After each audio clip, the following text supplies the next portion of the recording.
Guys बैठे हैं बाबा धाम विश्वनाथ मंदिर पे और ये रहे किशन जी और फिर सौरभ जी और यहाँ रश्मि रथी का 5वां श्लोक सुनाने जा रहे हैं। तो जो भी इनको याद है वही सुनाइए किशन जी, तो स्टार्ट कीजिए। तो ठीक है दोस्तों, आज हम आपको रश्मि रथी का 5वां शब्द सुनाएंगे। थोड़ा कैमरा और पास करो। तो जैसे कि अगर हम बात करें कि अपने स्कूल कॉलेज लाइफ की, तो मैं अपने कॉलेज लाइफ पर बताता हूँ। जैसे कि हम लोग अपना घर छोड़ के यहाँ आते हैं पढ़ने के लिए, तो कुछ उस पर बताता हूँ कि 5वीं सत्र में हमसे इससे क्या प्रेरणा मिली। तो जब दोस्तों बहुत दिन हो गया हमें ये सर का बोले, तो कुछ याद है और कुछ याद नहीं रहा, तो इसलिए थोड़ा सा हम देखेंगे और फिर उसके बाद बताएंगे, जिससे कि आपको अच्छे से समझ में आ सके। तो मैं एक बार आप फिर से शुरू करता हूँ। जैसे कि मैं आपको बता रहा था कि जैसे हम लोग घर से निकलते हैं और यहाँ पर आते हैं BHU में, लगभग 2-3 साल तक पढ़ के अपना कैरियर के लिए यहाँ पर तैयारी करते हैं कि जिससे कि हमें जॉब मिल सके और हम अपने लाइफ को एक अच्छे तरीके से जी सके। तो उसी पर मैंने इस कविता को प्रेरित होकर याद किया है। तो कुछ सही कर रहे हैं तो कुछ याद रहा है, कुछ भूल गए इस बीच में। तो आइए मैं आपको कोशिश करता हूँ कि पूरा सुना सकूँ। तो मैं आपको सुनाता हूँ। वर्षों तक वन में घूम घूम बाधा विघ्नों को चूम चूम, सधूप धाम पानी पत्थर पांडव आए कुछ और निकल। तो इसमें इस शब्द का मतलब है कि जब पांडव को वनवास मिला तो वह 14 वर्ष तक अपने वन में रहे और वहाँ पर कड़ी तपस्या के बाद काफ़ी ज्ञान प्राप्त किया, जिसके वजह से जब वो अपने राज में लौटते हैं तो काफ़ी ज्ञानी होते हैं। तो आइए अब आगे का स्वर्ग सुनाते हैं, आप सुनते रहिएगा।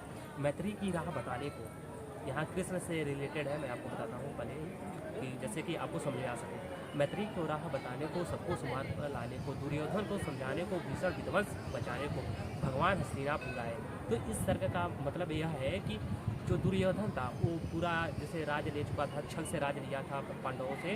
तो जब पांडवों का नाश होता है और वो अपने राज में आते हैं तो कृष्ण जी जाकर उनसे दुर्योधन को समझाते हैं कि वो पांडव जो है वो तुम्हारे भाई हैं, तो उनका भी जो हक है उसे आधा आधा बांट लिया जाए। लेकिन पांडव यहाँ पर मानता नहीं है और उल्टे हरि को बांधने चलता है। तो आइए अब आगे का हम स्वर्ग सुनाते हैं। दो न्याय अगर तो आधा दो न्याय अगर तो आधा दो, पर इसमें भी यदि बाधा हो तो दे दो केवल 5 ग्राम, रखो अपनी धरती तमाम, हम वही सुखों से खाएंगे, परिजन पर असी न उठाएंगे।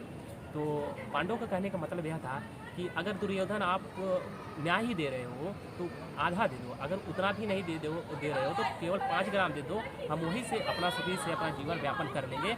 लेकिन पांडव वो भी नहीं दे सका। तो आइए अब आपको आगे का स्वर्ग सुनाते हैं। तो एक बार मैं जैसे आप इतना समझाने के बाद तो आपको थोड़ा थोड़ा समझ में आ रहा होगा। तो आइए अब हम स्वर्ग पढ़ लेते हैं, कुछ स्वर्ग पढ़ लेते हैं, फिर उसके बाद आपको एक्सप्लोर करते हैं कि इस स्वर्ग का मतलब क्या है। तो ज़्यादा अगर ऐसे बोलेंगे तो बहुत लंबी वीडियो खींच के चली जाएगी, जिसे आप सब देखना शायद ही पसंद करें। तो इसलिए मैं इसको शॉर्ट में कर देता हूँ, जिससे आपको बस कंसेप्ट समझ में आ सके। तो आइए अब आगे का सुनाते हैं हम। दुर्योधन वह भी दे न सका, दुर्योधन वो भी दे न सका, आशीष भगवान का ले न सका, उल्टे हरि को बांधने चला, जो था असाध्य साधने चला।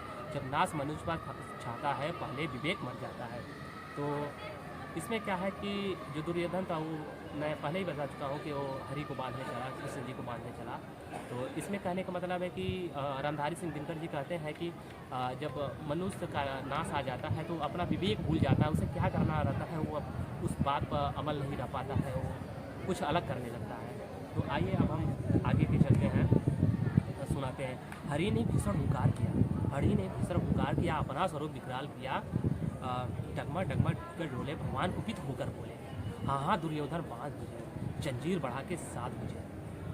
तो इसमें भगवान का कहना है कि अगर दुर्योधन तुम मुझे बांधना चाहता है तो अपना जंजीर बढ़ा और मुझे बांधो, क्योंकि भगवान कुपित हो जाते हैं, काफ़ी क्रोधित होकर बोलते हैं ऐसा। यह देख गगन, अब भगवान क्या कहते हैं, यह देख गगन मुझ में लाया, यह देख गगन मुझ में लाया है, यह देख पवन मुझ में लाया, मुझ में विलीन विकराल देख, मुझ में लय झंकार देख। अमृत फूलता है जिसमें, अमृत फूलता है जिसमें संसार झूलता है। अगला सर्ग कुछ इस प्रकार है। भूलोक अतल पाताल देख, भूलोक अतल पाताल देख, गतर अनागत काल देख, अंबर में कुंतल जाल देख, पद के नीचे पाताल देख, मुट्ठी में तीनों काल देख, मेरा स्वरूप विकराल देख। सब जग मुझ में, सब जन्म मुझसे ही पाते हैं, फिर लौट मुझी में आते हैं। थोड़ा बंद कर दो।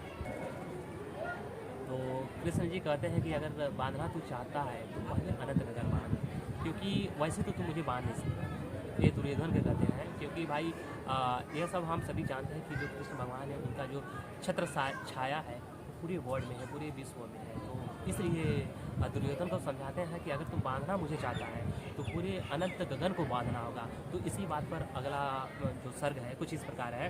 बांधने मुझे तो आया है, बांधने मुझे तो आया है, जंजीर बड़ी क्या लाया है। यदि मुझे बांधना चाहे मन, यदि मुझे बांधना चाहे मन, पहले बांध अनंत गगन। जो सोने को सांध न सकता है वह मुझे बांध कब सकता है। फिर उसके बाद क्या कहते हैं, उसके बाद श्री कृष्ण कहते हैं कि तुझे हम समझाए लेकिन तूने नहीं माना।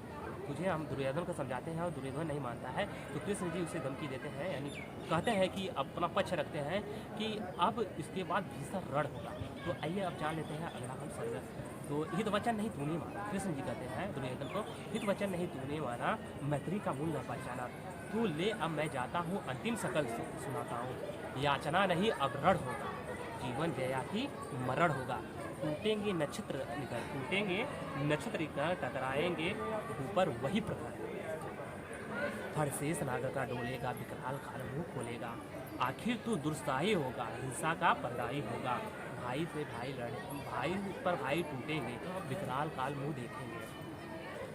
तो लास्ट पैराग्राफ कुछ इस प्रकार है कि सभा सन्य सब लोग थे, चुप थे या थे बेहोश बड़े, केवल दो नर न आघाते थे। धृतराज विधुर सुख पाते थे, कर जोड़ खड़े प्रमुद निर्भय दोनों पुकारते थे।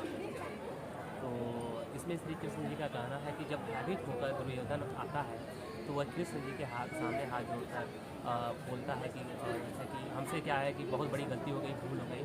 तो वह कृष्ण जी से क्षमा मांगता है, लेकिन कृष्ण जी बोलते हैं कि अब बहुत विनम्र हो चुका है।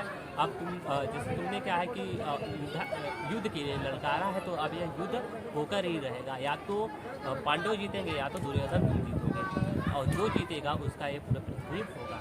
तो यही भगवान का सार है। तो इसमें देखिए, इसमें हम लोग से रिलेटेड क्या है, यानी स्टूडेंट इसको किस प्रकार ले सकता है। मैं आपको एक बात बता देना चाहता हूँ, जैसे कि मैंने पहले बताया कि जैसे हम लोग घर से जब आते हैं तो ये जान कर आते हैं कि हम लोग जा रहे हैं तो वहाँ पढ़ने के लिए जा रहे थे। पहले क्या होता है, इसको वनवास बोलते थे, लेकिन अब क्या बोलते हैं कि अब हम जा रहे हैं दूर पढ़ने के लिए। तो इसे एक वनवास के रूप में भी हम ले सकते हैं, और यहाँ पर आके एक ब्रह्मचर्य रूप धारण करके यहाँ पर अपना शिक्षा ग्रहण कर सकते हैं, जिससे कि एक अच्छा शिक्षा होकर हम अच्छे से कुशल हो सकें। और यही रहा हम लोग का BHU से। तो BHU काफ़ी धार्मिक है, तो हम भी यहाँ पर आकर थोड़ा धार्मिक बने और यहाँ बहुत कुछ सीखें। तो काफ़ी जाते समय यहाँ पर थोड़ा सा तकलीफ हो रहा है, क्योंकि इस BHU से भाई 2 साल की बहुत ज़्यादा हम लोग की यादें हैं। 1 साल तो हम लोग का कोरोना काल में बीत गया, लेकिन 2 साल जितने भी रहे बहुत अच्छे से जिए और बहुत अच्छा लगा यहाँ पर रहने का। काफ़ी दुख भरा है यहाँ से जाने का, आपको क्या ही बताएं। तो आज का यहाँ पर सभी चीज़ विश्राम करते हैं, यानी यहाँ बंद करते हैं। हालांकि हम धार्मिक से जुड़ गए हैं तो हमें विश्राम का यहाँ जाने लगा। शुद्ध हिंदी और संस्कृत बोलने का थोड़ा सा लत लग गया है हमें। हालांकि जो संस्कृति है भाई, कहते हैं ना, जिस संस्कृति में रहोगे उस संस्कृति को सीख लेते हैं। तो हम भी यहाँ आकर यही संस्कृति सीखे हैं, शुद्ध हिंदी और थोड़ा संस्कृत बोलना सीखे हैं। तो आपको मैं अब यहाँ पर वीडियो बंद करता हूँ, और दूसरे पार्ट में हम देखते हैं कि यहाँ का मधुबन पार्क कैसा है और यहाँ का फैकल्टी कैसा है, लाइब्रेरी कैसा है, मैं आपको ये दिखाऊंगा। तो आज के लिए बाय बाय, टाटा। फिर मिलते हैं आप अगले एपिसोड में, बने रहिएगा हमारे साथ। और सौरभ भाई इधर देखो, बाय, फिर मिलते हैं। तो दोस्तों देखिए, साक्षी का मर्डर हुआ था अभी। आप जानते हैं कि 16 साल की नाबालिग थी, तो अभी यहाँ पर उसके लिए कुछ नुक्कड़ नाटक चल रहा है, और यहाँ पर BHU के स्टूडेंट समझा रहे हैं कि हम लोग को कैसे अवेयर रहना चाहिए। यहाँ पर काफ़ी लोग हैं, जो भी चीजें हैं तो हमको समझना पड़ेगा कि कैसे काम यहाँ पर काफ़ी लोग समझा रहे हैं, एजुकेट करना पड़ेगा अपनी पीढ़ी को। देख सकते हैं यह BHU BD के पास है, और समझाना पड़ेगा कि कैसे पूरा BHU एक्सप्लोर कराएं। और फिर चलते हैं मधुबन पार्क, तो वहाँ का भी कुछ सीन दिखाते हैं, और library BHU library, central library चलते हैं और पूरा BHU का एक्सप्लोर करते हैं। और हम लोग का ये आखिरी आज लास्ट डे है BHU का, और फिर कल निकल जाएंगे अपने घर की तरफ। तो यार वैसे तो BHU बहुत ही मिस करेंगे, तो फिर चलिए चलते हैं सेंट्रल लाइब्रेरी फिर।